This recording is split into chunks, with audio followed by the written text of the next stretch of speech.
Hello and welcome everyone and welcome to this session of cost accounting standards. और जी हाँ, last cost accounting standard जो हमने cover किया वो है कैस 7, एक बहुत ज़्यादा इंपॉर्टेंट कॉस्ट अकाउंटिंग स्टैंडर्ड। और मैंने आपको बताया हुआ है 6 और 7 दोनों में से ऑल्टरनेटिवली एग्जाम में कोई ना कोई कैस ज़रूर पूछा जाता है, और है एक बहुत ज़्यादा इंपॉर्टेंट कैस 7। तो आज हम लोग शुरू करने जा रहे हैं अपना अगला cost accounting standard which is CAS 8। CAS 8 is cost accounting standard on utilities. Sir ये क्या होता है यूटिलिटीज? सर हमने पिछले कॉस्ट अकाउंटिंग स्टैंडर्ड में जरूर एक दो जगह पे देखा था, पढ़ा था कि cost of utilities shall be added to the cost of material, या ऐसा कुछ लिखा था सर बट ये यूटिलिटीज क्या है हमें समझ नहीं आया, और इसका मीनिंग क्या होता है, इसका बिजनेस ऑर्गेनाइजेशन में सिग्निफिकेंस क्या होता है, ये कहाँ यूज आता है, ये किस परिस्थितियों में हम लोग इस वाले एक्सपेंडिचर को इनकर करते हैं। सर हमें कुछ भी समझ में नहीं आया, तो क्या आप हमें एक बार मीनिंग समझा देंगे कॉस्ट ऑफ यूटिलिटीज का? तो भाई कॉस्ट ऑफ यूटिलिटीज का मीनिंग जानने से पहले मैं तुम्हें एक दूसरा मीनिंग पूछना चाहता हूं तुमसे। अरे क्या तुम्हें पता है मैंगो पिकल क्या होता है? आम का अचार क्या होता है? हाँ सर बिल्कुल पता है भैया, आम का अचार सर हम घर में होता है हमारे, तो हमारी जो ग्रैंड मॉम थी वो बनाती थी, मम्मी तो बनाती नहीं सर, मम्मी तो बाज़ार से ले आती हैं, होममेड की रेसिपी आती है वो मम्मी ले आती हैं। तो हमारी ग्रैंड मॉम थी वो कच्ची आम लेके आती थी, और कच्ची आम के अंदर मसाला वसाला तेल वेल भर के उसे रख देती थी। 1-2 साल में वो तैयार हो जाता था, उसे हम बोलते थे आम का अचार, और सर बहुत टेस्टी होता है। और हमारे तो सर अभी भी मुंह में से पानी आ रहा है आम का अचार का नाम सुनते ही। और सर बहुत ही एक नॉर्थ इंडिया का कह लो, पूरे एंटायर नॉर्थ और सेंट्रल इंडिया में एक बहुत पॉपुलर डिश है आम का अचार, और हर खाने के साथ आम का अचार चेरिश करना, उसको खाना एक ट्रेडिशन है, एक परंपरा है। हर घर में आम का अचार तो होता ही होता है। हाँ भाई बिल्कुल सही पहचाने तुम, और तुम तो एकदम भावुक हो गए। सर भावुक इसलिए हुए क्योंकि बहुत अच्छा लगता है ना आम का अचार, और सर हर परिस्थिति में खाया जाता है, हर चीज के साथ खाया जाता है, हर कोर्स ऑफ मील के साथ खाया जाता है। एकदम एक ऐसा कहते हैं जैसे हमारा साथी है, खाने का साथी है आम का अचार, तो खाने का साथी है आम का अचार। सिमिलरली हमारी प्रोडक्शन का साथी है यूटिलिटीज। तो हमारी मेन प्रोडक्शन कुछ और है, मतलब जो आप मेन खाना खाते हो तो कुछ और है, चावल राइस दाल राजमा छोले, ये आपका नॉर्मल फूड होता है। इसके साथ इसको जो साथ देता है, इसका जो कॉम्प्लीमेंट करता है, सप्लीमेंट करता है, वो होता है आम का अचार। सिमिलरली आपकी प्रोडक्शन को जो सप्लीमेंट करता है, कॉम्प्लीमेंट करता है, हालांकि प्रोडक्शन का मेजर पोर्शन नहीं बनता, ये मेजर पोर्शन जो प्रोडक्शन का है वो रहता तो अलग मटेरियल ही है, ये वो मेजर पोर्शन नहीं बनता, बट सर ये एक बहुत इंपॉर्टेंट इंग्रेडिएंट होता है किसी भी मैन्युफैक्चरिंग प्रोसेस का, किसी भी प्रोडक्शन का। सर पहेलियां मत बुझाइए प्लीज, क्लियरली बताइए what do you mean by utility. So utility means significant input of manufacturing process। एक significant input होता है manufacturing process का, but it does not form part of the final product। दोबारा सुनो, utility means a significant input of the manufacturing process. एक manufacturing process का significant input होता है, but does not form part of the final product. मैं तुम्हें एक चीज़ भाई एक एग्जाम्पल दे रहा हूं, और मुझे बता देना कि ये एग्जाम्पल तुम्हें समझ में आया या नहीं आया। भाई मैं एक फर्नीचर बनाना चाहता हूं, और मैं एक सोफा सेट बनाना चाहता हूं, और ऑब्वियसली उसका जो मेन मटेरियल होगा वो क्या होगा, वो होगा लकड़ी। मैं लकड़ी लाऊंगा, कील लाऊंगा, फेविकॉल लाऊंगा, बहुत सारी चीजें लाऊंगा, तो सर उससे मैं फर्नीचर अपना बनाऊंगा, सोफा सेट बनाऊंगा। तो बताना क्या लकड़ी जब एंड में सोफा तैयार हो जाएगा तो क्या लकड़ी उस सोफे का पार्ट होगी? हां सर मेजर पार्ट होगी। ओके, क्या फेविकॉल लकड़ी चिपकाने के काम आती है, प्लाई को चिपकाने के काम आती है? क्या फेविकॉल जो फाइनल प्रोडक्ट होगा उसका पार्ट होगी? हां सर होगी। क्या कील जो तुमने कील ठोकी अपने फर्नीचर को जिससे मजबूत किया वो फाइनल प्रोडक्ट का पार्ट होगी? हां सर बिल्कुल ये भी होगी। तो सर ऐसे कौन से इनपुट हो सकते हैं, आपने अब ये भी जो डेफिनेशन बताई, ऐसे कौन से सिग्निफिकेंट इनपुट हो सकते हैं जो फाइनल प्रोडक्ट के पार्ट नहीं बनते? क्योंकि हमारी यूटिलिटीज की डेफिनेशन क्या कहती है, ऐसे सिग्निफिकेंट इनपुट्स जो फाइनल प्रोडक्ट के पार्ट नहीं बनते उनको हम कहते हैं यूटिलिटी। सर अभी जो आपने तीनों चारों इनपुट का एग्जांपल दिया वो सब तो फाइनल प्रोडक्ट के पार्ट बन रहे थे, वो फाइनल प्रोडक्ट में हमें नजर आ रहे थे। हाँ भाई, यही डिस्टिंग्विशिंग फैक्टर है between utilities and other inputs या other raw material. Other raw material final good का पार्ट बन जाती है और फाइनल गुड में दिखती है, जबकि यूटिलिटी फाइनल गुड का पार्ट नहीं बनती और फाइनल गुड में नहीं दिखती। This is the difference between utility and other significant input या other raw material. अब सवाल ये उठता है, सर एग्जाम्पल देके बताइए ऐसा कौन सा सिग्निफिकेंट इनपुट हो सकता है मैन्युफैक्चरिंग प्रोसेस में जो साथ दे रहा है, जो काम आ रहा है और सिग्निफिकेंट भी है, बहुत इंपॉर्टेंट चीज है। ऐसे कोई नहीं ग्रीस ऑयल लुब्रिकेंट ऐसा कोई छोटी मोटी चीज नहीं है, बड़ा सिग्निफिकेंट इनपुट है मतलब पैसे खर्च हो रहे हैं हमारे काफी ज्यादा, और लेकिन सर वो फाइनल आउटपुट का पार्ट नहीं बन रहा। सबसे पॉपुलर एग्जांपल पावर, इलेक्ट्रिसिटी। सो इलेक्ट्रिसिटी आपके मैन्युफैक्चरिंग प्रोसेस में एक बहुत बड़ा कंट्रीब्यूशन कर रही है, क्योंकि इलेक्ट्रिसिटी के बिना आपकी मशीनरी नहीं चलेगी। अगर आपकी मशीनरी नहीं चली, आपका प्रोडक्शन नहीं होगा, तो एक सिग्निफिकेंट कंट्रीब्यूशन इलेक्ट्रिसिटी कर रही है। बट बताना जरा, क्या जब तुम फाइनल प्रोडक्ट को टच करोगे तो उसमें इलेक्ट्रिसिटी कौंध रही होगी, रौंध रही होगी कि आपने मतलब मान लो ग्राहक आया लेने, उसने टच किया, उसने कहा अरे इसमें तो इलेक्ट्रिसिटी है, इसमें तो करंट है, उसे करंट लग गया। क्या करंट उस फाइनल प्रोडक्ट का पार्ट होगा? Answer is no. So that is utility. And for that matter, any kind of power which we use in our organization, चाहे वो कोयले की पावर हो, इलेक्ट्रिसिटी ना हो, कोयला हो जो गर्म भट्टी को गर्म करने में काम आता है, चाहे वो कोई भी तरह का केमिकल हो जो आपके प्रोडक्ट को साफ करने में, चमकाने में, क्योंकि प्रोडक्ट जब बन गया तो वो गंदा होता है, उसको चमकाना पड़ता है कोई केमिकल से, तो वो चमकाने के लिए जो है वो भी यूटिलिटी है। पानी, अगर आप धो रहे हो, अगर अपने प्रोडक्ट को आप धो रहे हो तो पानी इज अ सिग्निफिकेंट इनपुट। मैं आपको एक बड़ा सॉलिड एग्जांपल देता हूं भाई। मैंने एक इंजीनियरिंग मैन्युफैक्चरिंग कंपनी का ऑडिट किया। उस इंजीनियरिंग मैन्युफैक्चरिंग कंपनी में एक बड़ी खास बात देखने को मिली मुझे, पानी का बड़ा सुपर्ब यूज। भाई पानी से इंजन के जो स्टील शीट होती थी, स्टील की जो शीट होती थी, उसमें पानी से छेद किया जाता था। सर पानी स्टील को कैसे काट देगी, पानी स्टील को कैसे छेद कर देगी? अरे कर देती है।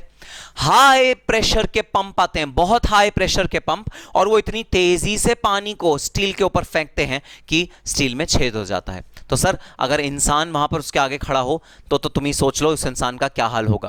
भाई बड़े बड़े कांच के और मोटे कांच, बहुत मोटा कांच होता है जो टूट नहीं सकता किसी भी हालत में, बड़े बड़े कांच के वॉल्स बने होते हैं, उसके अंदर ये प्रोसेसिंग हो रही होती है। किसी भी आदमी को उसके अंदर जाना अलाउड नहीं होता, बस बाहर से देखना अलाउड होता है कि हाँ जो राउंड बन रहे हैं, शेप जो भी छेद हो रहा है वो सही से हो रहा है या नहीं हो रहा। तो पानी का सिर्फ धोने पहुंचने में काम नहीं आता, पानी का यूज कटिंग में भी काम आता है, कट करने में भी काम आता है। सो पानी का बहुत सारा यूज, अगेन ये एक यूटिलिटी है जो फाइनल प्रोडक्ट में हमारे नहीं लग रही, लेकिन एक सिग्निफिकेंट इनपुट है। खर्चा बहुत ज्यादा हो रहा है इस वाले एक्सपेंडिचर, इस वाले इनपुट से। और सर एग्जांपल हो सकता है any kind of chemicals, any kind of petro products which we are using in our manufacturing process. पर शर्त ही सिर्फ इतनी सी है कि वो फाइनल गुड का पार्ट नहीं बनना चाहिए। अगर वो फाइनल गुड का पार्ट बन गया तो दोस्तों वो कहलाएगा मटीरियल, और वो चला जाएगा कॉस्ट अकाउंटिंग स्टैंडर्ड 6 में। कॉस्ट अकाउंटिंग स्टैंडर्ड 8 में आने के लिए, कॉस्ट अकाउंटिंग स्टैंडर्ड 8 की एप्लीकेबिलिटी होने के लिए उसका कैरेक्टरिस्टिक ये होना चाहिए कि वो अल्टीमेट गुड या फाइनल गुड जो बन रहा है, फिनिश्ड गुड जो बन रहा है, उसका पार्ट नहीं होना चाहिए हमारा इनपुट। ये कंडीशन अगर आपने मीट कर दी तो भाई इनपुट हमारा यूटिलिटी कहलाता है, अदरवाइज इनपुट हमारा रॉ मटेरियल या मटेरियल कहलाता है। तो ये छोटा सा difference between utility and material, और यूटिलिटी का ट्रीटमेंट अलग तरह से, मटेरियल का ट्रीटमेंट अलग तरह से, क्योंकि यूटिलिटी ना दोस्तों एक बड़ी जेनरिक चीज है जो हर बिजनेसमैन यूज करता है। तो प्लास्टिक हो सकता है हर बिजनेसमैन यूज ना करे, रबर हो सकता है हर बिजनेसमैन यूज ना करे जो कि रॉ मटेरियल है, लकड़ी हो सकता है हर बिजनेसमैन यूज ना करे, लेकिन इलेक्ट्रिसिटी हर बिजनेसमैन यूज करेगा, वाटर हर बिजनेसमैन यूज करेगा, पावर हर बिजनेसमैन यूज करेगा। मेटल सरफेस को अगर क्लीन करना है तो क्लीनिंग ऑइंटमेंट हर बिजनेसमैन जो मेटल प्रोडक्ट्स में काम करता है वो डील करेगा, वो यूज करेगा. So utility is a much more widespread term, and its ingredients, its components are used in more businesses than not, and it is a very very widespread input. एक बहुत significant input होता है भाई, ऐसा input होता है जो हमारे business का expenditure, एक मोटा expenditure बनता है. इसीलिए इस input के लिए हमने एक separate cost accounting standard choose किया, cost accounting standard 8, और इसके अंदर सारे principles जो इस input से related होंगे वो सारे के सारे प्रिंसिपल्स हम पढ़ेंगे. तो सबसे पहले तो तुम्हें ये मुझे कंफर्म करना पड़ेगा कि हाँ भाई तुमको यूटिलिटी का मतलब समझ में आ गया, मीनिंग ऑफ यूटिलिटी समझ में आ गया. हाँ सर, बड़ा फाइन डिफरेंस है यूटिलिटी और मटेरियल में, बट हाँ हमें ब्रॉडली यूटिलिटी का मतलब समझ में आ गया. ठीक है भाई, तो आओ इस द्रोण चार्ट से देखते हैं कि यूटिलिटी में हम क्या क्या चीजें पढ़ेंगे. बहुत सारी चीजें हैं जो हमें यूटिलिटी के अपने कैश में पढ़नी है. ये एक द्रोण चार्ट है जो ऑफ कोर्स आपको अपने रजिस्टर पे भी बनाना है. तो हम स्टार्ट करते हैं एप्लीकेबिलिटी. सबसे पहली चीज जो गौर करने वाली है वो ये है कि ये कॉस्ट अकाउंटिंग स्टैंडर्ड किन कंपनीज पे अप्लाई करेगा. भाई एक बड़ी पिक्यूलियर सी चीज है, वो चीज ये है कि दो तरह की ऑर्गेनाइजेशन हो सकती हैं जो यूटिलिटी बनाती हों. नंबर 1, वो जो यूटिलिटी बनाती ही बेचने के लिए हैं बाहर. नंबर 2, जो यूटिलिटी बनाती हैं अपने आप कंजम्पशन करने के लिए, सेल्फ कंजम्पशन करने के लिए. तो दोस्तों ये वाला कॉस्ट अकाउंटिंग स्टैंडर्ड उन कंपनीज पे अप्लाई करेगा जो यूटिलिटी बनाती हैं सेल्फ कंजम्पशन करने के लिए, क्योंकि वो कंपनीज जिनका बिजनेस ही है यूटिलिटी बनाना, उनके लिए यूटिलिटी नहीं है, उनके लिए तो ये मटेरियल है, क्योंकि वो फिनिश गुड में फाइनल में लगाएंगी ही नहीं, वो तो ऐसे बेच रहे हैं, उनके लिए तो मटेरियल है, रॉ मटेरियल फिनिश गुड है. डिफरेंस समझना भाई. मैं एक एग्जांपल देता हूं. ठीक है सर फर्नीचर फिक्सचर, जो फर्नीचर होता है, अगर सर कोई भी बिजनेस ऑर्गेनाइजेशन कोई फर्नीचर खरीदती है उसके लिए वो होता है फिक्स्ड एसेट्स. लेकिन अगर आपका काम ही फर्नीचर बनाना और बेचना है तो आपके लिए वो फिक्स्ड एसेट्स नहीं है, आपके लिए क्या है, इन्वेंट्री. अकाउंट्स में पढ़ा है ना डिफरेंस. तो वो कंपनीज जो एसी खरीदती बेचती हैं उनके लिए एसी एसेट नहीं है, उनके लिए एसी है इन्वेंट्री, कॉस्ट ऑफ प्रोडक्शन का पार्ट, सेल्स का पार्ट. लेकिन वो कंपनीज जो एसी अपने यहां फिट करके अपने ऑफिस में लगाए हुए हैं और उस एसी को कंज्यूम कर रही हैं, वो वाली कंपनीज एसी को किस तरह ट्रीट करती हैं, फिक्स्ड एसेट्स. इसी तरह वो कंपनीज जिनका काम ही है यूटिलिटी बना के बेचना, जो वाटर इलेक्ट्रिसिटी बना के बेचती हैं या वाटर को सप्लाई करती हैं, जो काम ही जिनका वाटर सप्लाई या इलेक्ट्रिसिटी सप्लाई या वो केमिकल का सप्लाई है, उनके लिए भाई वो वाटर, वो इलेक्ट्रिसिटी, वो केमिकल यूटिलिटी नहीं है, उनके लिए तो मटेरियल है, फिनिश गुड और रॉ मटेरियल. तो आपको ये बात ध्यान रखनी है कि यूटिलिटी वाला कैश सिर्फ और सिर्फ उन कंपनीज के लिए अप्लाई करता है जो अपने यहां यूटिलिटी बनाती हो सेल्फ कंजम्पशन करने के लिए, मतलब वो फिनिश गुड को प्रोड्यूस करने के लिए यूटिलिटी बनाती हो या खरीदती हो. अगर उनका काम ही है यूटिलिटी बना के बेचना तो फिर ये कैश उन पर अप्लाई नहीं करेगा. एप्लीकेबिलिटी इसलिए बहुत ज्यादा इंपॉर्टेंट है इस वाले कैश की. आओ जरा पढ़ते हैं. सो this cash is not applicable to organizations engaged in generation and sale of utility. For example, NTPC, National Thermal Power Corporation. भाई उसका काम ही है थर्मल पावर बनाना, तो वो जब थर्मल पावर अपने कंजम्पशन के लिए नहीं बनाती, बेचने के लिए बनाती है, तो उसके पे थोड़ी ये कैश लगेगा, क्योंकि उसके लिए ये यूटिलिटी हुई नहीं, उसके लिए तो ये मटेरियल हुआ, रॉ मटेरियल लेती है और फिनिश गुड बनाती है, उसके लिए तो ये फिनिश गुड हुआ. तो एनटीपीसी पे ये वाला कैश अप्लाई नहीं करेगा. लेकिन हाँ, एक कंपनी है जो एनटीपीसी से इलेक्ट्रिसिटी खरीदती है और इलेक्ट्रिसिटी से लैपटॉप्स प्रोड्यूस करती है, हाँ उसके लिए electricity will be an utility, it will be a utility. ठीक है सर, डिफरेंस समझ में आया. तो सबसे इंपॉर्टेंट चीज है भाई इस वाले कैश की कि not applicable to organisations engaged in generation and sale of utilities. Next है जी डेफिनेशन. भाई डेफिनेशन आपको इंपॉर्टेंट इस वाले चैप्टर की अच्छे से लर्न करनी पड़ेंगी, क्योंकि इसमें जो डेफिनेशन है वो थोड़ी सी पेचीदा है, थोड़ी सी इंपॉर्टेंट है, थोड़ी सी क्रिटिकल है. तो भाई 3 प्राइमरी डेफिनेशन है जो हम पढ़ेंगे. What do you mean by committed cost, what do you mean by utility and what do you mean by stand by utility. ये 3 डेफिनेशन है जो हम इस वाले कॉस्ट अकाउंटिंग स्टैंडर्ड में प्राइमरली पढ़ेंगे. ठीक है सर। फिर आ गया भाई सबसे important part, principles of measurement. हम कैसे इस वाले कॉस्ट अकाउंटिंग स्टैंडर्ड्स में कॉस्ट मेजर करेंगे। तो भाई दो तरह की यूटिलिटी हो सकती है, एक जो आप बाहर से परचेज कर रहे हो, तो फॉर एग्जांपल आप एनटीपीसी से खरीद रहे हो इलेक्ट्रिसिटी, तो आपका ये जो इलेक्ट्रिसिटी आपके लिए तो यूटिलिटी है क्योंकि आप एनटीपीसी से खरीद रहे हो। तो ये इलेक्ट्रिसिटी किस कॉस्ट पे आपके बुक्स में आएगी, आपकी कॉस्ट शीट में आएगी, वो आपको परचेज्ड वाले सेक्शन से पता लगेगा। और अगर आप किसी भी इससे इलेक्ट्रिसिटी बोर्ड से इलेक्ट्रिसिटी खरीद नहीं रहे बट किन सेल्फ जनरेट कर रहे हो, आपके पास अपने डीजल डीजी सेट्स हैं, आपके पास अपना थर्मल पावर प्लांट है, आपके पास वाटर पावर प्लांट है, आपके पास सोलर पैनल्स हैं जिनसे इलेक्ट्रिसिटी प्रोड्यूस हो रही है। तो अगर आप सेल्फ जनरेट करते हो इलेक्ट्रिसिटी को या फिर केमिकल को या फिर किसी भी तरह की यूटिलिटी को, तो भाई हम सेक्शन 2 में जाएंगे प्रिंसिपल्स ऑफ मेजरमेंट के। अब सेल्फ जनरेट करके आप ना ये 4 काम कर सकते हो उस वाले इलेक्ट्रिसिटी से। नंबर 1 तो है ओन कंजम्पशन, भाई आप खुद कंज्यूम कर लो। नंबर 2 है इंटर यूनिट ट्रांसफर, भाई एक ही कंपनी है, कंपनी ए, उसके 2 डिवीजन हैं, यूनिट ए यूनिट बी।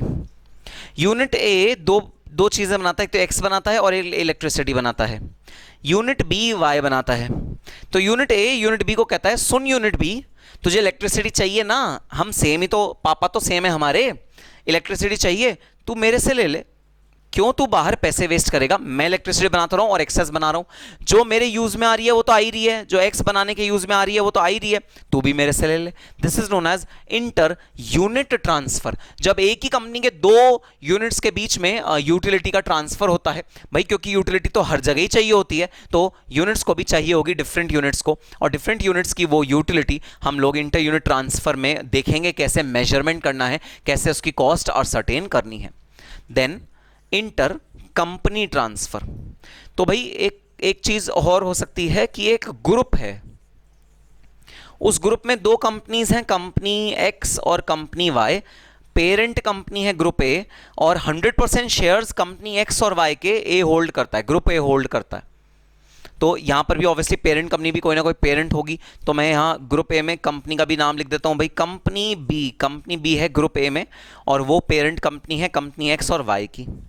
अब कंपनी एक्स यूटिलिटी बना रहा है, इलेक्ट्रिसिटी बना रहा है, पापा जी कहते हैं अरे सुनो एक्स, तुम इलेक्ट्रिसिटी बना तो रहे हो, वाई को भी सप्लाई कर दो, अरे भाई बहन ही तो हैं, कोई बात नहीं, अंदर की बात है, तुम क्यों वाई को बाहर भेज रहे हो इलेक्ट्रिसिटी खरीदने के लिए, तुम जनरेट तो कर रहे हो, तुम ही थोड़ी सी ज्यादा जनरेट कर लो और वाई को दे दो। This is known as inter company transfer, and in this case inter company means within the same group, within the same group.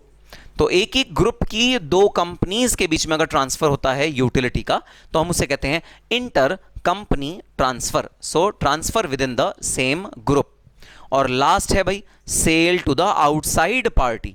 अगर आप जो बची हुई इलेक्ट्रिसिटी है, अगर आप आउटसाइड पार्टी को सेल करते हो, तो भाई हमारा प्रिंसिपल ऑफ मेजरमेंट चेंज हो जाएगा, वो हम देखेंगे। सर लेकिन एक चीज बता दीजिए, अभी अभी आपने बोला जो ऑर्गेनाइजेशन एंगेज करती हैं जनरेशन और सेल ऑफ यूटिलिटी, उन पे तो ये कैश अप्लाई नहीं होता, तो इस पे तो ये कैश अप्लाई होना ही नहीं चाहिए। नहीं भाई नहीं, थोड़ा सा डिफरेंस है। इस केस में जो प्राइम काम है वो यूटिलिटी जनरेट करके बेचना नहीं है, ये तो क्योंकि यूटिलिटी थोड़ी सी एक्स्ट्रा है इस वजह से बेची जा रही है।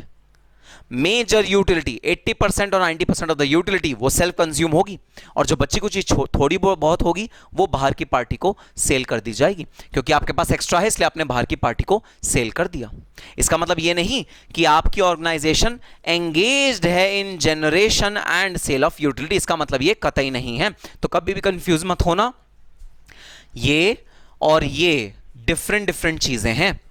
पॉइंट नंबर 1 और ये जो हम पढ़ रहे हैं ये दोनों डिफरेंट चीजें हैं, ये दोनों बिल्कुल भी सिमिलर नहीं है, इन दोनों में कोई सिमिलैरिटी नहीं है। ठीक है सर, बात समझ में आई। और भाई सीधी सी बात, सर ये कॉस्ट जो होगी ना यूटिलिटी की, हर कोई यूज करेगा, हर कोई मतलब production cost centre A B C D E सारे के सारे प्रोडक्शन कॉस्ट सेंटर्स यूज करेंगे। तो अब तुम्हें जानना है कि कॉस्ट कैसे असाइन होगी उन कॉस्ट सेंटर्स में।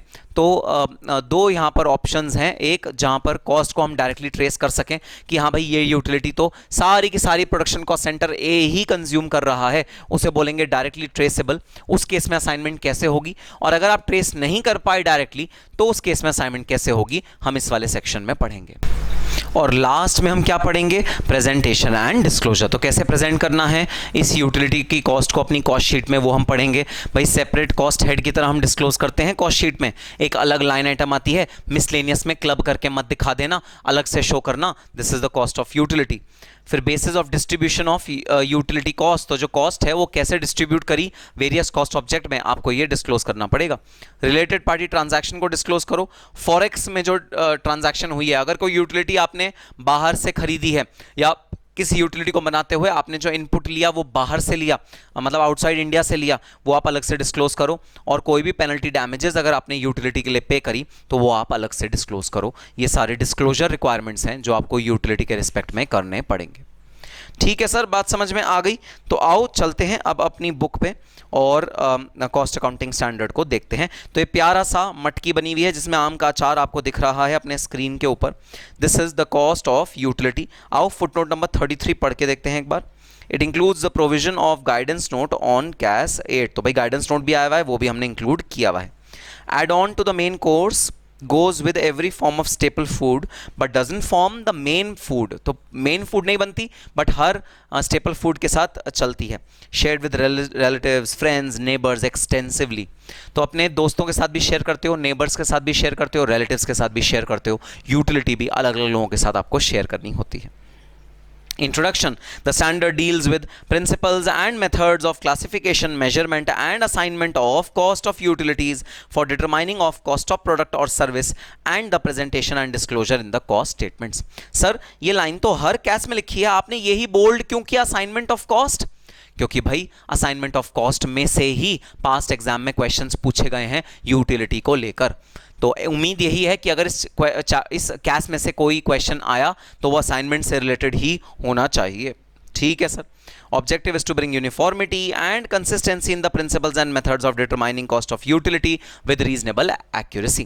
तो भाई बता दो यूनिफॉर्मिटी का क्या मतलब। सर यूनिफॉर्मिटी का मतलब हमारे को जो कॉस्ट अकाउंटिंग प्रिंसिपल्स हैं वो यूनिफॉर्मली अप्लाई करने पड़ेंगे। जितने भी लोग हमारी सेम इंडस्ट्री में हैं उन सबको सेम प्रिंसिपल फॉलो करने पड़ेंगे। और कंसिस्टेंसी का मतलब ईयर ऑन ईयर, सर हर साल ईयर ऑन ईयर हमारे को सेम प्रिंसिपल फॉलो करने पड़ेंगे। तो कंसिस्टेंसी एंड यूनिफॉर्मिटी।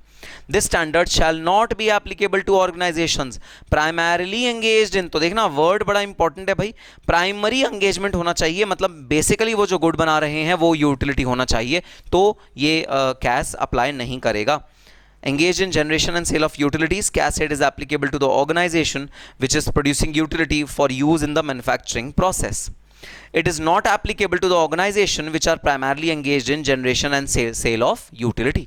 तो वो organization जिनका काम ही है utility बनाना बेचना, उन पे ये कैस अप्लाई नहीं करेगा। For example it is not applicable to organisations producing utility like NTPC, Tata power, NHPC etcetera. तो ये थे भाई ऑब्जेक्टिव और introduction of this cost accounting standard. चलो अब डेफिनेशंस पे चलते हैं। Definition. Committed cost. The cost of maintaining standby utility shall be committed cost. Committed cost वो cost होती है जो standby utility के लिए incur होती है। standby utility सर क्या होता है, आपने अगर main source of utility जो आपने main utility generate करी है अगर वो कहीं lapse हो गया किसी दिन, तो उसमें safeguard के लिए अगर आपने एक additional utility को रखा है तो उसे कहते हैं standby utility। Then what do you mean by utilities? अब आ जाओ यूटिलिटी की डेफिनेशन पे चलते हैं। तो भाई कैस 1 से ही हम ये वर्ड सुनते आ रहे हैं और डिस्कस करते आ रहे हैं। Sir utility, cost of utility add करना होता है, हमने वेरियस जगह पे कॉस्ट ऑफ यूटिलिटी ऐड किया है। सर ये यूटिलिटी होता क्या है, आओ पढ़ते हैं। Significant inputs. सिग्निफिकेंट इनपुट्स, सबसे पहला important word significant. Significant inputs such as power, steam, water, compressed air and the like which are used for manufacturing process। तो manufacturing process को स्मूदन करने के लिए, मैन्युफैक्चरिंग प्रोसेस को एकम्प्लिश करने के लिए जो सिग्निफिकेंट इनपुट्स आप इन्फ्यूज करते हो उसे कहते हैं यूटिलिटी। बट अब बट के बाद वाली लाइन जरूर जरा ध्यान से पढ़ना, they do not form part of the final product. वो फाइनल प्रोडक्ट का पार्ट नहीं बनती, वो साथ तो देती हैं प्रोडक्शन प्रोसेस में, वो साथ तो देती हैं, मतलब वो यूज तो आएंगी, यूटिलिटी तो होगी उनकी, लेकिन वो फाइनल प्रोडक्ट का पार्ट नहीं बनेंगी। अब मैं आपको एक एग्जांपल देता हूं, ठीक है भाई। हमारा पीछे ये बोर्ड लगा है, इस बोर्ड को बनाने में दो सिग्निफिकेंट इनपुट्स लगे हैं। तो जो रॉ मटेरियल लगा है वो तो लगा है प्लाई, वुड, इसके अंदर जो है वो स्टील का जो फ्रेमिंग हुई है वो सब तो है ही है। दो सिग्निफिकेंट इनपुट और लगे हैं जो रॉ मटेरियल या मटेरियल के नेचर के नहीं है।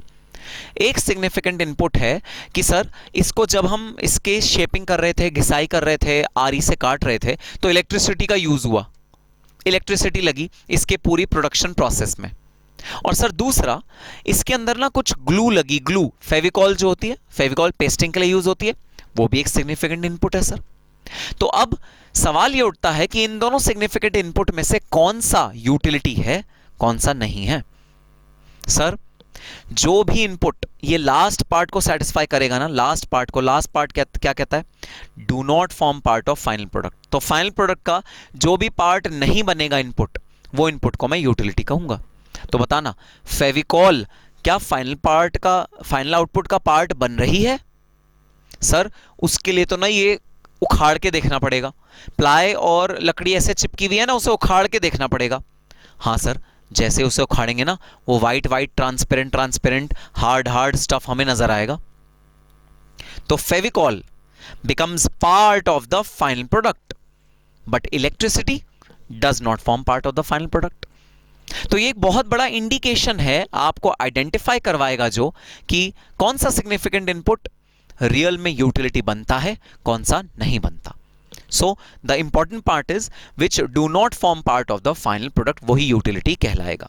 तो चलो अब कुछ एडिशनल इंफॉर्मेशन जानते हैं यूटिलिटीज के बारे में।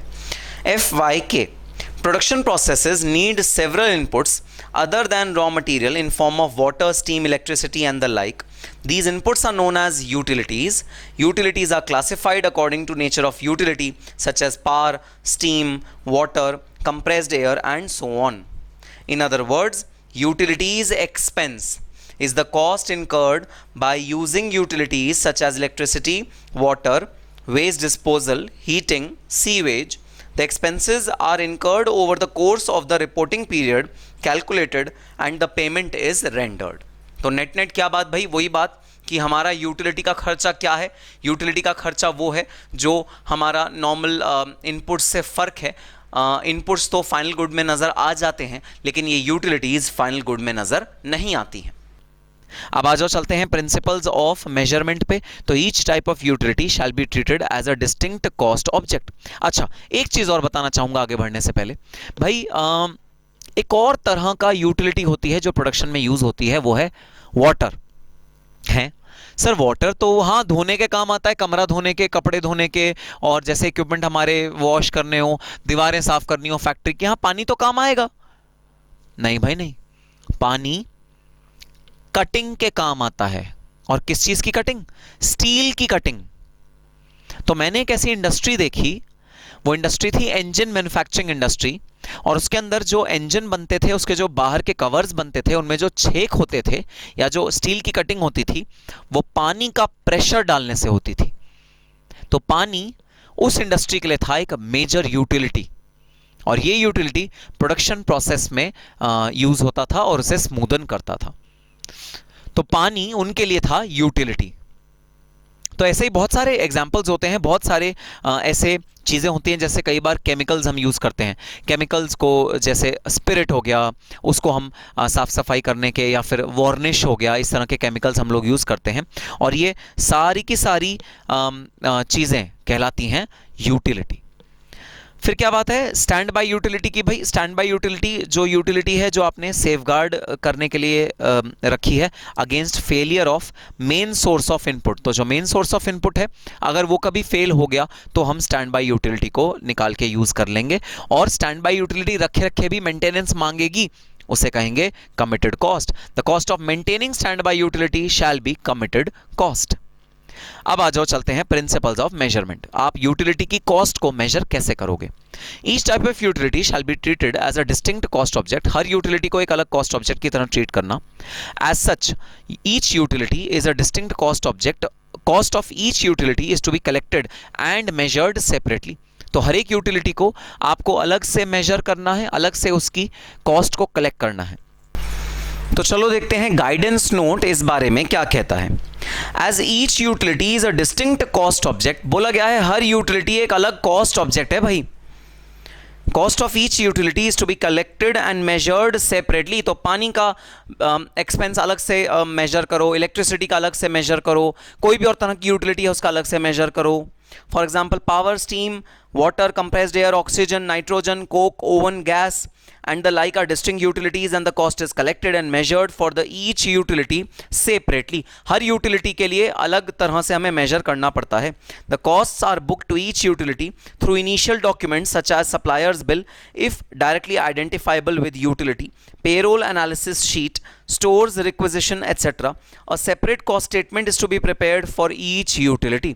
तो हर utility के लिए एक अलग cost statement होना चाहिए, एक अलग लेजर अकाउंट होना चाहिए, एक अलग डिटेल का भाई एक ब्यौरा होना चाहिए जिसमें आप हर एक यूटिलिटी की कॉस्ट अलग से मेजर कर पाओ। तो हर यूटिलिटी की कॉस्ट एक डिस्टिंक्ट कॉस्ट ऑब्जेक्ट की तरह मेजर होनी चाहिए। Cost of utility of various types shall include the components as detailed in the table below। तो cost of utility में कौन कौन से भाई component इंक्लूड होने चाहिए वो हमें दे रखे हैं। तो कॉस्ट ऑफ यूटिलिटी में अगर आपने यूटिलिटी को परचेज किया है, खरीदा है यूटिलिटी को, तो आप कौन कौन से कंपोनेंट उसके कॉस्ट में इंक्लूड करोगे? Purchase price, duties and taxes, transportation cost, insurance cost, other expenditure directly attributable to procurement, net of trade discount, rebate, taxes, duties refundable or to be credited।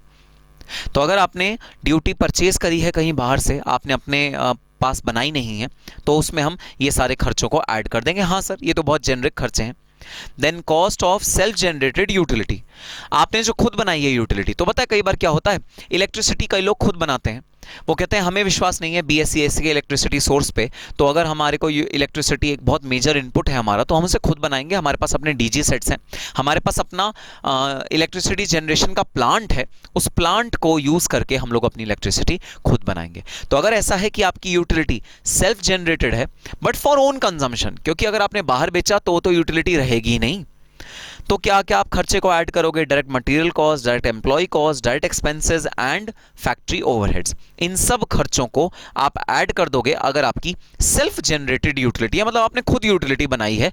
तो कई बार क्या सिचुएशन आएगी, कई बार ऐसी situation भी आएगी कि आप सेल्फ जनरेटेड यूटिलिटी भी यूज कर रहे होगे और खरीदी हुई भी यूज कर रहे होगे।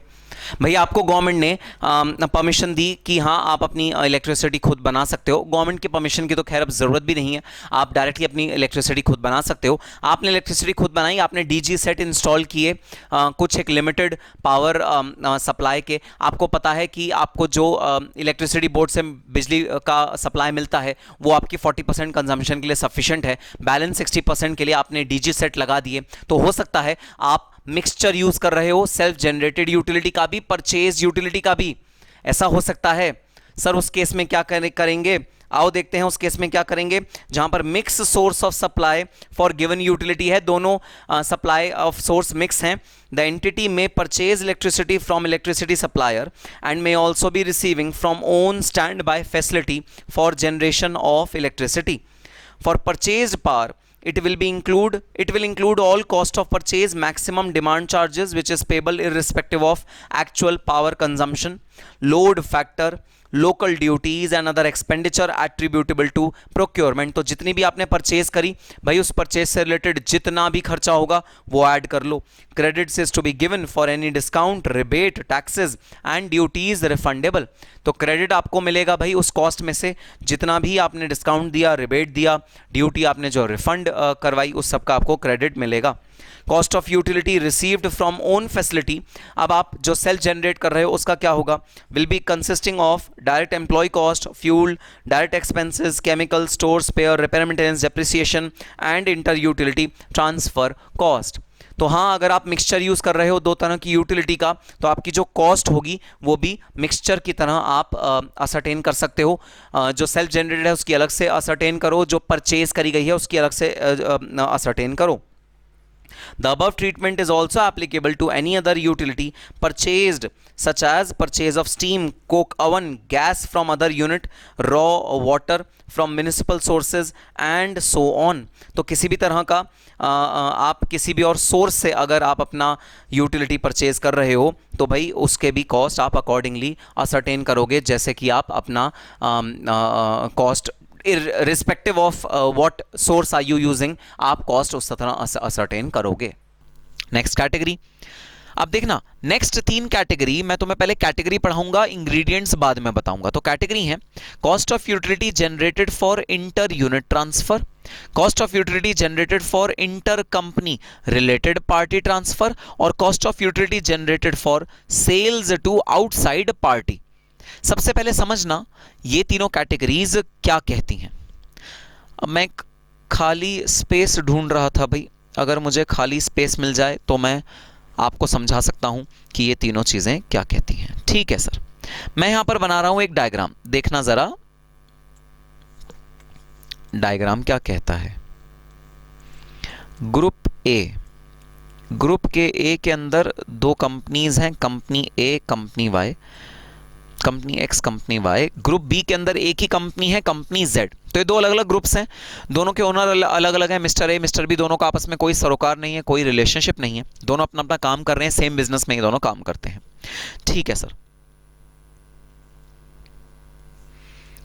जो कंपनी एक्स है उसके ना डिपार्टमेंट्स हैं, डिपार्टमेंट्स, अलग कंपनी नहीं, department. Department A, sorry department 1, department 2, department 3। तो ये 3 डिपार्टमेंट हैं कंपनी एक्स के। कंपनी वाई का सिर्फ एक ही डिपार्टमेंट है, वो है 4, सिर्फ एक डिपार्टमेंट। जेड का कोई भी डिपार्टमेंट नहीं है। ठीक है, तो भाई ग्रुप ए को इलेक्ट्रिसिटी की जरूरत पड़ती है, नेचुरली ग्रुप बी को भी पड़ती है, क्योंकि सेम बिजनेस में इलेक्ट्रिसिटी बीएसईएस से रिलायबल सोर्स नहीं है। वो कहते हैं हम अपनी इलेक्ट्रिसिटी खुद बनाएंगे। सपोज यूनिट 1 इलेक्ट्रिसिटी बनाने का काम करता है, तो नेचुरल सी बात है वो इलेक्ट्रिसिटी यूनिट 2 को भी ट्रांसफर करेगा और यूनिट 3 को भी ट्रांसफर करेगा। इस ट्रांसफर को बोलते हैं इंटर यूनिट ट्रांसफर। अब अगर कंपनी एक्स के पास इलेक्ट्रिसिटी बच गई तो सर हो सकता है कि वो कंपनी वाई को, जो अपनी ग्रुप कंपनी है, रिलेटेड पार्टी है, उसको भी ट्रांसफर कर दे। तो इस वाले ट्रांसफर को बोलते हैं, मैं इसको एक अलग कलर से करता हूं, तो दूसरे तरह का ट्रांसफर है ये वाला ट्रांसफर, और एक और तरह का ट्रांसफर है। भाई इसके बावजूद भी ना थोड़ा सा बच गया हमारे पास इलेक्ट्रिसिटी। अगर ए के पास, एक्स के पास थोड़ी सी और इलेक्ट्रिसिटी बच गई तो हो सकता है वो कंपनी जेड को अपनी इलेक्ट्रिसिटी बेच दे। तो भाई जो रेड वाले उससे डिनोटेड है एरोज, ये और ये, इसे बोलते हैं इंटर यूनिट ट्रांसफर।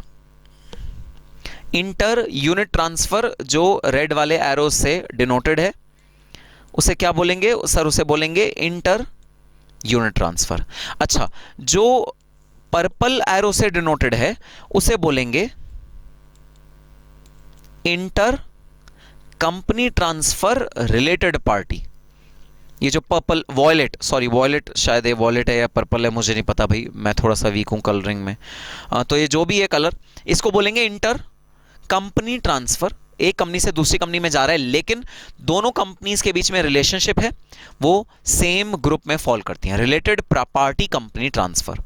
और जो लास्ट एरो है हमारा ब्लू कलर से जो डिनोटेड है, उसको हम बोलते हैं sale to outside parties, parties के बाहर सेल हो रहा है, मतलब थर्ड पार्टी को हम ये इलेक्ट्रिसिटी सेल कर रहे हैं। तो ये है 3 काइंड के ट्रांसफर्स जो अगर आप यूटिलिटी बना रहे हो तो आपको आपके सामने आ सकते हैं। अब तीनों का ही कॉस्ट कैसे डिटरमाइन करें ट्रांसफर के लिए, क्योंकि आपको ट्रांसफर के लिए कॉस्ट डिटरमाइन करनी है, ट्रांसफर कॉस्ट बोलेंगे इसको। तो वो कॉस्ट कैसे डिटरमाइन करें वो ये कॉस्ट अकाउंटिंग स्टैंडर्ड हमको बताएगा। तो आओ चलते हैं, देखते हैं इसकी कॉस्ट कैसे कैसे कॉस्ट असर्टेन होगी। तो सबसे पहला है cost of utility generated for inter unit transfer. जब आप ही अपने एक यूनिट से दूसरे यूनिट में डाल रहे हो सेम कंपनी के अंदर cost of self generated utility. Cost of self generated utility क्या है भाई? ये है भाई 4 चीजें, direct material, direct employee, direct expenses और फैक्ट्री ओवरहेड। तो cost of self generated utility plus distribution cost incurred for such transfer. तो भाई ट्रांसफर करने में एक यूनिट से दूसरे यूनिट में आपको कुछ डिस्ट्रीब्यूशन कॉस्ट हो सकता है आया हो, इनकर किया हो आपने, आप उसको ऐड कर दो in the cost of utility. Second option, cost of utility generated for inter company transfer. अगर एक कंपनी से आप दूसरी कंपनी में ट्रांसफर कर रहे हो लेकिन दोनों कंपनीज रिलेटेड हैं, मतलब एक ही ग्रुप का पार्ट बन रही हैं, दोनों कंपनीज एक ही होल्डिंग स्ट्रक्चर में है, तो उसे बोलेंगे इंटर कंपनी ट्रांसफर, लेकिन ऐसा जो रिलेटेड पार्टी का हो। इस केस में क्या क्या चीजें ऐड होंगी? ये 4 चीजें तो वही जो सेल्फ जनरेटेड में ऐड हुई थी, सेल्फ जनरेटेड यूटिलिटी में जो ऐड हुई थी।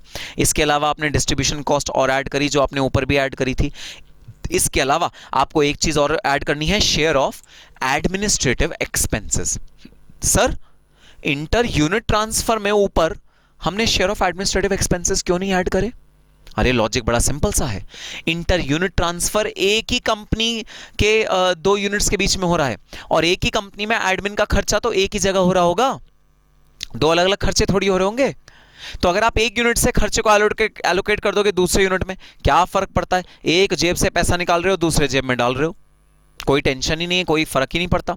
तो जब इंटर यूनिट ट्रांसफर होता है तब एडमिन कॉस्ट को एलोकेट करने की जरूरत नहीं आती, लेकिन जब इंटर कंपनी ट्रांसफर होता है तब क्योंकि दोनों कंपनीज का एडमिन अलग अलग होगा, अलग अलग चार्टर्ड अकाउंटेंट, अलग अलग कॉस्ट अकाउंटेंट, अलग अलग रिसेप्शनिस्ट, अलग अलग कैफेटेरिया, सब चीजें अलग अलग होंगी। इसलिए जब आप इंटर कंपनी ट्रांसफर कर रहे हो अपनी रिलेटेड पार्टी को, तब आपको एक और एलिमेंट ऐड कर देना पड़ता है, वो एलिमेंट है share of administrative overheads. Administrative overheads को भी आप ऐड कर देते हो। और थर्ड है, जब आप आउटसाइड पार्टीज को सेल करते हो, मतलब आप किसी थर्ड पार्टी को, इंडिपेंडेंट थर्ड पार्टी को सेल करते हो, तब ये 4 चीजें तो भाई वही सेम जो सेल्फ जनरेटेड यूटिलिटी में आती हैं। इसके अलावा डिस्ट्रीब्यूशन कॉस्ट ऐड करनी है, share of administrative cost add करना है और मार्केटिंग ओवरहेड भी ऐड करना है, क्योंकि जब आप किसी थर्ड पार्टी को अपना मटेरियल कोई सेल करते हो तो हो सकता है कोई मार्केटिंग के, कोई सेलिंग के खर्चे भी इनकर करे हो आपने, क्योंकि आपने कुछ तो उसे कॉन्टैक्ट करने में कुछ खर्चे करे हो सकते हैं, सेलिंग डिपार्टमेंट ने सेलिंग के खर्चे करे हो सकते हैं। तो इसलिए सेल्स टू आउटसाइड पार्टी में आपको एक खर्चा और ऐड करना है अगर हुआ हो तो, विच इज मार्केटिंग ओवरहेड्स। सो ये है 3 कैटेगरी के इंटर ट्रांसफर ऑफ यूटिलिटी और उनका अलग अलग वैल्यूएशन का तरीका।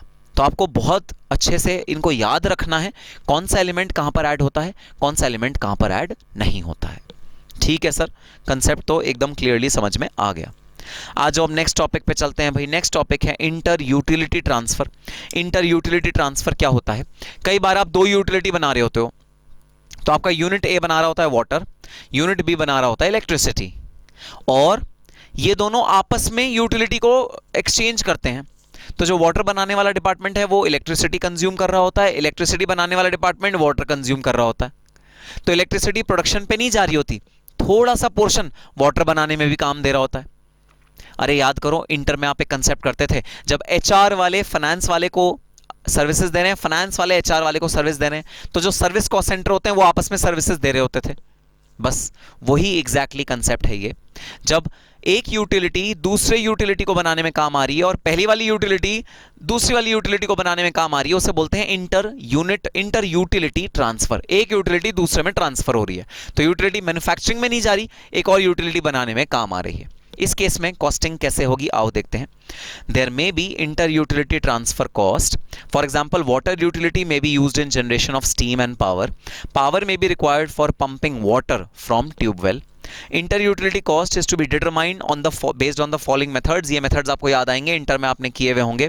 रिपीटेड डिस्ट्रीब्यूशन मेथड याद करना. HR finance HR finance HR finance आप करते चले जाते थे जब तक ये एक मिनिस्कुअल नंबर, बहुत छोटा सा नंबर ना हो जाता था. तो ये है रिपीटेड डिस्ट्रीब्यूशन मेथड. और दूसरा मेथड जो ज़्यादा इजी रहता था वो होता था आप एक एल्गोरिथम बना लेते थे, एक मैट्रिक्स बना लेते थे, एक एल्जेब्रा बना लेते थे, एक्स वाई के टर्म्स में इक्वेशन बना लेते थे और उन्हें साइमल्टेनियसली सॉल्व करते थे. तो यही दो मेथड आप इंटर यूटिलिटी ट्रांसफर के केस में भी एम्प्लॉय करते हो और इसे यूज करते हो. फिर आ गया भाई principles of measurement of cost of utility. आप क्या क्या चीज़ें ध्यान रखोगे यूटिलिटी को कॉस्ट को डिटरमाइन करते हुए. फाइनेंस कॉस्ट सर इंक्लूड नहीं होता, shall not form part. Cost of utility include cost of distribution of such utility. तो डिस्ट्रीब्यूशन भी यूटिलिटी की कॉस्ट ऑफ यूटिलिटी में आती है, पार्ट बनती है. Cost of distribution will consist of cost of delivery of utility up to the point of consumption. तो utility में जब तक कंज्यूम नहीं हो जाता तब तक आप उसकी डिस्ट्रीब्यूशन कॉस्ट भी कॉस्ट में इंक्लूड करते हो. तो अगर यूटिलिटी जहां बन रही है वहां से जहां कंज्यूम हो रही है वहां तक ट्रांसपोर्ट होती है तो भाई यूटिलिटी की कॉस्ट में डिस्ट्रीब्यूशन की कॉस्ट भी ऐड होगी. The utility is supplied to the user from place of generating the utility. The cost incurred from the place of generating to the end users, setting off pipeline and the like will form part of cost of utility supplied. It will include cost of transportation through pipe, transmission line, stepping down of power voltage, maintenance of distribution channels, etc. तो भाई कई बार क्या होता है electricity एक volt एक stipulated voltage की आ रही होती है, जबकि घरों में जो वोल्टेज चाहिए वो उससे कम होती है जिससे कि इलेक्ट्रिसिटी आ रही है. तो आप एक इक्विपमेंट लगाते हो जिससे जो इलेक्ट्रिसिटी है वो स्टेप डाउन हो जाती है, एक स्टेप नीचे आ जाती है, वो कम विग्रस बन जाती है. अगर आप वो प्रोसेस भी कर रहे हो तो उसकी कॉस्ट भी कॉस्ट ऑफ इलेक्ट्रिसिटी में ऐड होगी एज डिस्ट्रीब्यूशन कॉस्ट.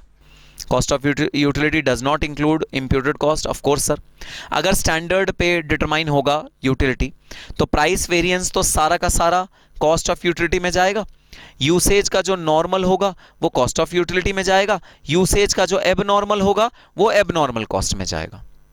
तो इस तरह से कॉस्ट ऑफ यूटिलिटी अगर स्टैंडर्ड पे आप कंप्यूट कर रहे हो तो ट्रीटमेंट होगा. सब्सिडी ग्रांट का क्या होता है भाई, इट शैल बी रिड्यूस्ड. तो भाई सब्सिडी का सबसे अच्छा एग्जाम्पल है जब आप इलेक्ट्रिसिटी बना रहे हो सोलर पैनल से या वाटर से, नॉन कन्वेंशनल सोर्सेज से, तो गवर्नमेंट आपको छूट देती है, गवर्नमेंट आपको सब्सिडी देती है. उस सिचुएशन में आप सब्सिडी का बेनिफिट उठा सकते हो. For example generation of non conventional energy. Non conventional energy के एग्जांपल क्या हो सकते हैं भाई, सोलर एनर्जी या फिर वाटर एनर्जी. तो ये हो सकते हैं नॉन कन्वेंशनल एनर्जी के examples. Any subsidy grants received और receivable should be reduced from the utility cost. तो कोई भी सब्सिडी ग्रांट आपको अगर मिल रही है इस वाली सोर्स ऑफ एनर्जी की वजह से तो वो यूटिलिटी कॉस्ट से रिड्यूस हो जानी चाहिए. अच्छा, then cost of production and distribution of utility shall be determined based on normal capacity or actual capacity whichever is higher. वही जो हमने फंडा पुराने केसेस में भी किया था कि एक्चुअल कैपेसिटी या नॉर्मल कैपेसिटी जो भी हायर होगा उसके बेसिस पे आप एब्जॉर्ब कराओगे और जो भी अनएब्जॉर्ब्ड रहेगा उसको आप एब नॉर्मल ट्रीट करके एब नॉर्मल कॉस्ट में लेकर जाओगे. तो भाई प्रिंसिपल तो बता दिया कैस ने कि यूटिलिटी कॉस्ट का जो असर्टेनमेंट होगा या जो एब्जॉर्प्शन होगा वो होगा एक्चुअल कैपेसिटी और normal capacity whichever is higher.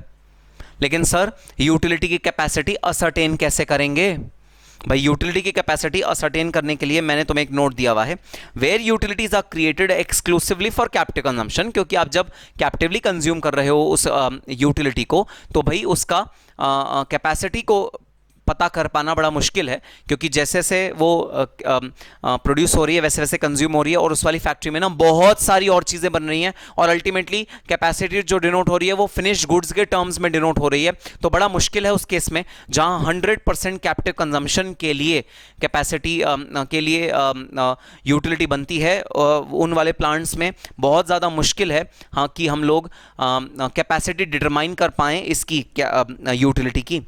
Utility plants are operated based on production of end product, normal capacity of end product is considered to be normal capacity of utility.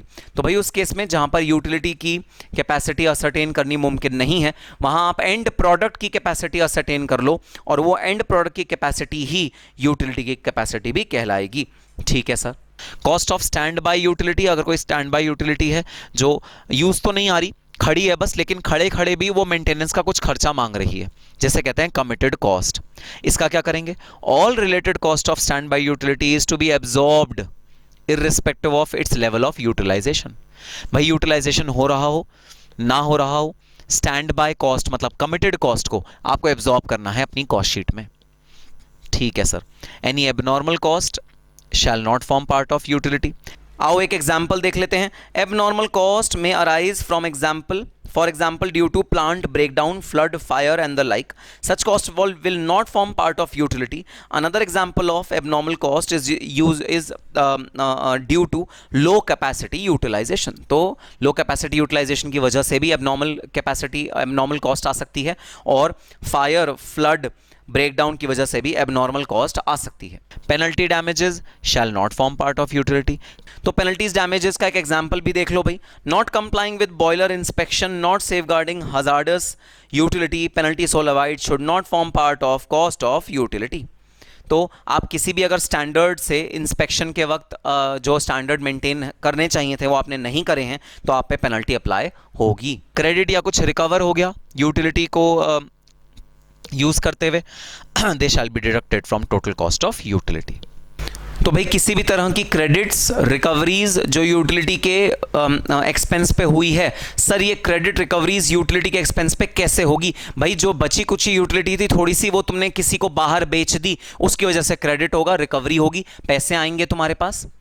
तो principal कहता है कोई भी credit recovery है उसको आपको reduce करना पड़ेगा कॉस्ट में से, ताकि आप नेट कॉस्ट अपने कॉस्टिंग पीएनएल अकाउंट में, कॉस्ट शीट में डिस्क्लोज कर सको. आओ इसके बारे में एक FYK पढ़ते हैं. The total cost of a utility is to be adjusted for the cost of utility supplied.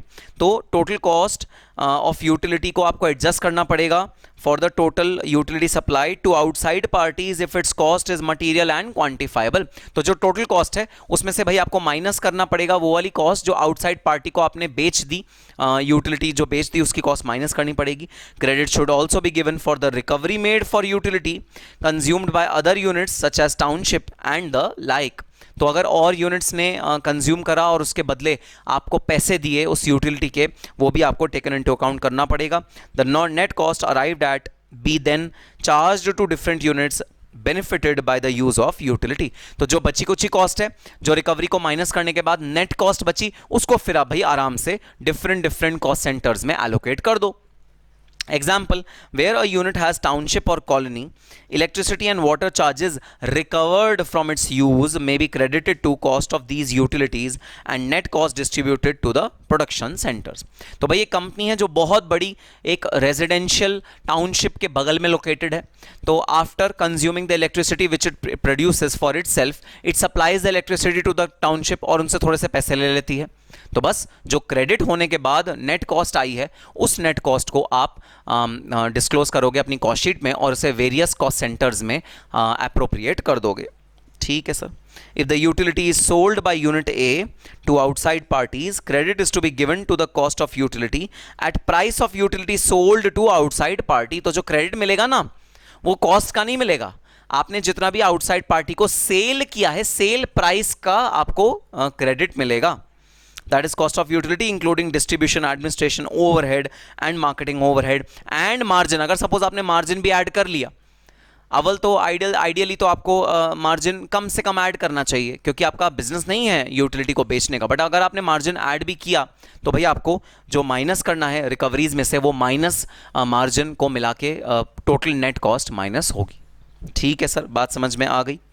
ठीक है सर, ये हैं प्रिंसिपल्स ऑफ मेजरमेंट. एकदम सिंपल प्रिंसिपल्स हैं मेजरमेंट के. अब आ जाते हैं एक बहुत इंपॉर्टेंट टॉपिक पे, सबसेट ऑफ यूटिलिटी. सबसेट क्या होता है भाई? इलेक्ट्रिसिटी एक यूटिलिटी या multiple utilities? Sir multiple utilities, क्योंकि इलेक्ट्रिसिटी में भी 640 kilowatt hour, 480 kilowatt hour, 120 kilowatt hour, 3-4 type की वाट आवर के बेसिस पे किलोवाट आवर के बेसिस पे इलेक्ट्रिसिटी अलग अलग तरह की बन सकती है। तो जितने सब वेरिएंट यूटिलिटी के उतनी कॉस्ट शीट अलग अलग बनेंगी सारी यूटिलिटी की। ऐसा मत करना 640, 480, 120 तीन टाइप की इलेक्ट्रिसिटी यूज कर रहे हो, सबको मिला के आपने इकट्ठा कॉस्ट उसका सर्टेन कर लिया, ऐसा मत करना। Subset of utility is always treated as a separate utility. एक अलग यूटिलिटी है, अलग से कॉस्ट डिटरमाइन करो, अलग से कॉस्ट शीट बनाओ। आओ पढ़ते हैं। A given utility may have more than one distinct utilities. एक से ज़्यादा utility हो सकती हैं. For example, supplier of electricity may be providing electricity at 11 kilowatt hour and thereafter it is converted to 460 watt and given to the different users. One of such user may employ step down process and bring the voltage level to 230 watt. Depending upon the relevancy, the electricity in this case may be treated as two distinct utilities, 460 watt and 230 watt, if there is variation in supply rate. This is known as subset of utility and it is important to select appropriate subset of utility of a given utility considering special feature of a subset. तो जितने subset बनेंगे utility के उतनी ही utility की अलग अलग types आप बोलोगे कि आप बनाते हो और उतनी ही बार आप कॉस्ट शीट बनाओगे, कॉस्टिंग अलग अलग करनी पड़ेगी। ठीक है सर। देन डिफरेंट यूटिलिटीज में have different measurement unit. Measurement unit अलग अलग होता है डिफरेंट यूटिलिटी का। जैसे पावर का क्या होता है भाई, kilowatt hour, megawatt hour, units per hour. Steam का क्या होता है, केजी पर टन, केजी CM2। वाटर का क्या होता है, वॉल्यूम, लीटर्स, किलोलीटर्स। इस तरह अलग अलग यूटिलिटी के अलग अलग मेजरमेंट के टूल्स होते हैं। Assignment of cost. अब आप यूटिलिटी के कॉस्ट को असाइन कैसे करोगे, मतलब उसे एलोकेट कैसे करोगे। Traceability of a cost objective, traceability to a cost object, cost object पे traceability in an economically feasible manner. फिर वही वर्ड आ गया, इकोनॉमिकली फीजिबल मैनर, मतलब सर कॉस्ट बेनिफिट एनालिसिस करना पड़ेगा। तो अगर कॉस्ट बेनिफिट एनालिसिस करने के बाद आपने कॉस्ट ऑब्जेक्ट में एलोकेट कर दिया पूरा का पूरा खर्चा, बस कोई टेंशन ही नहीं। Is the guiding principle for assigning the cost of utilities. The meter installed for recording consumption of utility is the right source of traceability of utility for the cost object. If no meters are provided, the cost of utility is to be assigned on the basis of rated capacity, wattage, horsepower of machine, area, volume और any technical assessment. भाई आप देखो, अगर आप directly नहीं बता सकते कि ये इलेक्ट्रिसिटी किस कॉस्ट ऑब्जेक्ट के लिए यूज हुई है, तो आप देखो आप कैसे एलोकेट कर सकते हो एक रैशनल बेसिस पे। तो सवाल ये उठता है, कैसे ट्रेस करोगे कि इलेक्ट्रिसिटी किस कॉस्ट सेंटर में यूज हुई, किस पर्टिकुलर यूनिट में यूज हुई, किस पर्टिकुलर प्रोडक्शन के लोकेशन पे यूज हुई, कैसे असरटेन करोगे। आओ देखते हैं FYK. The meter installed for recording consumption of utility is the right source of traceability of cost of utility to cost object. तो सबसे प्राइम सोर्स जो हमारा ट्रेसेबिलिटी का होगा वो होगा मीटर जो इंस्टॉल किया है हमारे यूटिलिटी के साइड में। If no meter is provided, the cost of utility shall be assigned on the basis of rated capacity, wattage, horsepower of machines, area, volume, technical assessment. तो किसी भी एक मेजर से जो भी आपको मेजर ठीक लगे उस हिसाब से भाई आप अपनी इलेक्ट्रिसिटी को एलोकेट कर दो। बट पहला और सबसे सटीक तो तरीका यही रहेगा, इलेक्ट्रिसिटी बना रहे हो, एक मीटर रखो उसके पास में, वहाँ से वायर जा रही हैं, वो वायर जिस भी प्रोडक्शन सेंटर से तक जा रही हैं, मीटर में रिकॉर्डिंग होती रहेगी कि किस प्रोडक्शन सेंटर में कितनी इलेक्ट्रिसिटी गई। Where cost of utility is not directly traceable to a cost object, it shall be assigned on the most appropriate basis. Most appropriate basis may be is to be derived from usage parameters. तो जो basis दिया हुआ है ना allocate करने का, वो दिया हुआ है usage parameters, मतलब जितना जितना जो जो इलेक्ट्रिसिटी कंज्यूम कर रहा है उतना उतना आप यूटिलिटी का खर्चा allocate कर दो डिफरेंट कॉस्ट ऑब्जेक्ट्स में। तो एग्जाम्पल क्या कहता है, एग्जाम्पल कहता है for product A in absence of meter utility required must be assigned based on product requirement as per the technical estimate. तो आप अगर मीटर नहीं है आपके पास तो आप यूटिलिटी को जो असाइन करोगे वो किसी टेक्निकल एस्टिमेट के बेसिस पे असाइन करोगे। अगेन भाई सेम वही दिक्कत, सर अगर हमारे पास मीटर नहीं है तो कैसे प्रोजेक्ट पे एलोकेट करेंगे हम इस कॉस्ट को। आओ पढ़ते हैं FYK. In absence of meter, utility is to be distributed to the consuming departments based on usage parameters such as stated in the project report. तो project report में लिखा होगा कौन सा यूनिट कितना कंजम्पशन करेगा इलेक्ट्रिसिटी का on an average.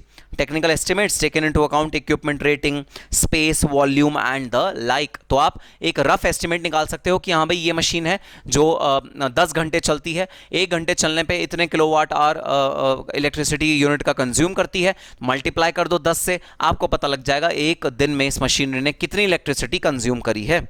The project report of the plant lays down various usage requirements of the utility and the same should also be taken into account while assigning utility consumption. तो भाई सबसे अच्छी चीज़ तो यही है कि आप मीटर अपना इंस्टॉल्ड रखो. किसी भी तरह की यूटिलिटी, आप जो भी यूटिलिटी बना रहे हो और उसे सप्लाई कर रहे हो, मीटर हमेशा इंस्टॉल्ड रखो. सबसे बढ़िया ऑप्शन तो यही है. अगर आपके पास मीटर नहीं है तो फिर भाई सेकंड ऑप्शन ये है कि आप प्रोजेक्ट रिपोर्ट के हिसाब से, टेक्निकल एस्टिमेट के हिसाब से अपने कॉस्ट को एलोकेट कर सकते हो. देन भाई डिस्क्लोजर्स, अगेन वही सारे सेम डिस्क्लोजर्स होते हैं भाई, कोई चेंज नहीं होता डिस्क्लोजर्स में. बस यहां लिख लो NE6.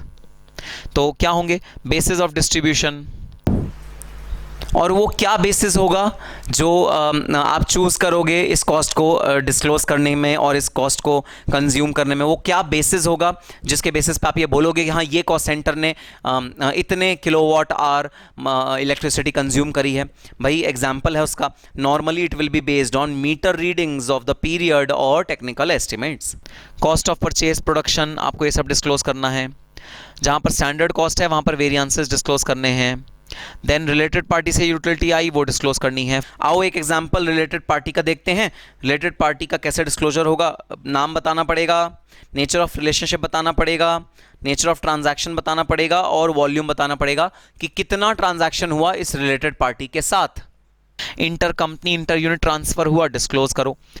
भाई क्लियरली डिस्क्लोज करना पड़ेगा कि कितना यूनिट्स ऑफ यूटिलिटी आपने ट्रांसफर करी इंटर यूनिट और कितनी ट्रांसफर करी इंटर कंपनी. क्लियरली उसका बाइफिकेशन आपको बताना पड़ेगा. आओ देखते हैं example. Main steel plant has supplied coke oven gas to tubes plant at cost of rupees this per cube metre. Company A has sold power 6500 kilowatt hour to Company B at selling price of rupees 5 kilowatt hour against cost of sales of 3.75 kilowatt hour, cost of production, selling distribution overheads and cost of sales. आपको नीचे detail देनी पड़ेगी. Foreign exchange में utility आई, वो disclose करनी है. भाई फॉरेक्स एक्सचेंज का भी एक एग्जांपल देख लो. Unit has captive thermal power plant, it has imported 1500 metric ton coke valued in foreign exchange as USD so and so during the year. इस तरह आपको डिस्क्लोज करना पड़ेगा फॉरेन एक्सचेंज की कॉस्ट. सब्सिडी ग्रांट डिस्क्लोज करो. अगर government से subsidy मिली तो आओ देखते हैं डिस्क्लोजर किस तरह करना पड़ेगा. Example 1, state government has been subsidizing setting up of non-conventional energy plant and its use. Such subsidies received and receivable are reduced from the cost of utility. और दूसरा तरीका इसको डिस्क्लोज करने का, unit has set up a wind plant and received subsidy of 10 lakh rupees. This has been reduced from capital cost of the plant and resulting in low depreciation of rupees this. So इस तरह दो examples हैं जिसमें आपको अपनी subsidy जो receive हुई है और उसका इफेक्ट आपकी कॉस्ट शीट में क्या पड़ा है, दोनों को डिस्क्लोज करना पड़ेगा. क्रेडिट रिकवरी डिस्क्लोज करो, एबनॉर्मल कॉस्ट डिस्क्लोज करो. एबनॉर्मल यूटिलिटी कॉस्ट का एग्जाम्पल देख लो भाई. During the year, there was a theft of 300 tons of coal valued at rupees so and so. The same has been excluded from cost of power generated. तो आप ये कह रहे हो कि चोरी हुई कोल की और वो जो चोरी थी वो एबनॉर्मल कॉस्ट थी, तो वो कॉस्ट में से हमने एक्सक्लूड करके कहाँ डिस्क्लोज करी होगी ज़रा ये बताना. कॉस्टिंग P&L अकाउंट में हम उसे लेकर गए होंगे. तो इस तरह का डिस्क्लोजर आपको देना पड़ता है एबनॉर्मल कॉस्ट के केस में. पेनल्टी डैमेजेस डिस्क्लोज करो. Change in cost accounting principle disclose करो. तो आओ एग्जांपल देखते हैं. अगर प्रिंसिपल चेंज हुआ, अगर पॉलिसी चेंज हुई तो किस तरह से डिस्क्लोजर आता है हमारी कॉस्ट शीट में. Heat recovery steam partly used for drawing process was charged at of the normal steam rate. It has been changed to charging heat recovery steam at equivalent calorific value of furnace oil used, resulting in higher chances to dry process of rupees this and higher credit to steam. तो भाई आपको reason लिखना पड़ेगा कि आपने policy क्यों change करी, फिर उसका इंपैक्ट क्या हुआ रुपी टर्म में वो भी लिखना पड़ेगा अगर कोई आपने अकाउंटिंग पॉलिसी चेंज करी होगी तो। देन आगे क्या बोलता है, आगे बोलता है steam to various cost centers was being assigned on technical estimate during the current year। आपने कुछ चेंज किया, देखना क्या, meters have been installed and cost of steam has been assigned on the basis of meter reading।